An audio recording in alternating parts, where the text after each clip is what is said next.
ఐటీలో ఎంట్రీ కావాలా? Trainee software engineer గా అజా కోడింగ్ ట్యూటర్ లో 2 వీక్స్ ట్రయల్ పీరియడ్ లో వెంటనే చేరండి. సంచలన సినీ దర్శకుడు రామ్ గోపాల్ వర్మకు ఏపీ హైకోర్టులో చుక్కెదురైంది. తన విజ్ఞప్తిని ధర్మాసనం తోసిపుచ్చింది. తనపై నమోదైన కేసును కొట్టివేయాలంటూ వర్మ దాఖలు చేసిన పిటిషన్ను హైకోర్టు కొట్టివేసింది. గత ఎన్నికలకు ముందు వ్యూహం చిత్రాన్ని రామ్ గోపాల్ వర్మ తెరకెక్కించిన సంగతి తెలిసిందే. ఆ సందర్భంగా చంద్రబాబు, పవన్ కళ్యాణ్లను కించపరిచేలా వర్మ సోషల్ మీడియాలో ఎన్నో పోస్టులు పెట్టారని అభియోగం. సినిమాలో సైతం వీరిని కించపరిచే పలు సన్నివేశాలు ఉన్నాయని ఫిర్యాదు. ఈ క్రమంలో వర్మపై ఉమ్మడి ప్రకాశం జిల్లా మద్దిపాడుకు చెందిన టీడీపీ నేత రామలింగం పోలీసులకు ఫిర్యాదు చేశారు. ఆయన ఫిర్యాదు మేరకు వర్మపై పోలీసులు కేసైతే నమోదు చేశారు. తమ విచారణకు హాజరు కావాలంటూ హైదరాబాద్ లో ఉన్న వర్మకు ఏపీ పోలీసులు నోటీసులు ఇవ్వడం జరిగింది.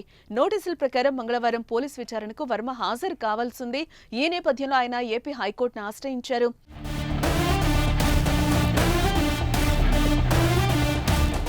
అరెస్టు నుంచి తనకు రక్షణ కల్పించాలని ఆర్జీవీ కోరారు. తనపై నమోదైన కేసును కొట్టివేయాలని కోరుతూ హైకోర్టులో పిటిషన్ దాఖలు చేశారు. ఆయన పిటిషన్ను సోమవారం హైకోర్టు విచారించింది. అరెస్ట్ నుంచి తాము రక్షించలేమని వర్మ న్యాయవాదికి కోర్టు స్పష్టం చేసింది. ఏదైనా ఉంటే బెయిల్ పిటిషన్ వేసుకోవాలని సూచించింది. మంగళవారం పోలీసు విచారణకు హాజరు కావాలని ఆదేశించింది. అయితే దీన్ని బట్టి చూస్తే ఆర్జీవీ మద్దిపాడు పీఎస్ విచారణకు హాజరు కాక తప్పేలా లేదు. అదేవిధంగా బెయిల్ కోరుతూ పిటిషన్ దాఖలు చేయడం కూడా అత్యవసరం కానుంది.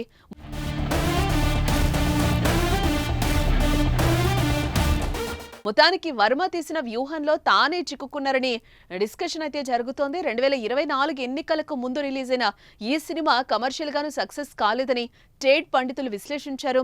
2019 ఎన్నికలకు ముందొచ్చిన యాత్ర సినిమా మంచి పేరు సంపాదించుకుంది. అదేవిధంగా 2024 ఎన్నికలకు ముందు వ్యూహం, శబధన్ సినిమాలు వైసీపీకి ఎన్నికల్లో విజయానికి దోహదపడతాయని జగన్ ఫ్యాన్స్ కూడా భావించారు. అయితే ఆ సినిమాలు ఫెయిల్, వైసీపీ కూడా ఘోర పరాజయం మూటగట్టుకుంది.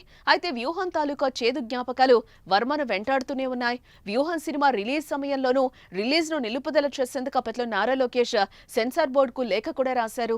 ఆ క్రమంలో రిలీజ్ వాయిదా పడింది కూడా. దీంతో వర్మ ముంబై సెన్సార్ బోర్డును ఆశ్రయించి ఆ మూవీని రిలీజ్ చేయడానికి తీవ్రంగా శ్రమించారు. వ్యూహం తర్వాత ఎన్నికల్లో టీడీపీ, జనసేన, బీజేపీ కూటమి అధికారంలోకి వచ్చింది. దీంతో వ్యూహం ఎఫెక్ట్ వర్మకు చుట్టుకుంది. ప్రతి విషయాన్ని లైట్ తీసుకునే వర్మ ఈ విషయంలో మాత్రం హైకోర్టును ఆశ్రయించడం చర్చనీయాంశం. ఇప్పుడు మద్దిపాడు పిఎస్ కు వర్మ విచారణకు వెళ్లడం తప్పనిసరి అవ్వడం కూడా హాట్ టాపిక్ అయింది. చూద్దాం మున్ముందు వర్మ ఏ మేరకు వ్యూహాలు రచిస్తారో, ఏ మేరకు ఫలిస్తాయో.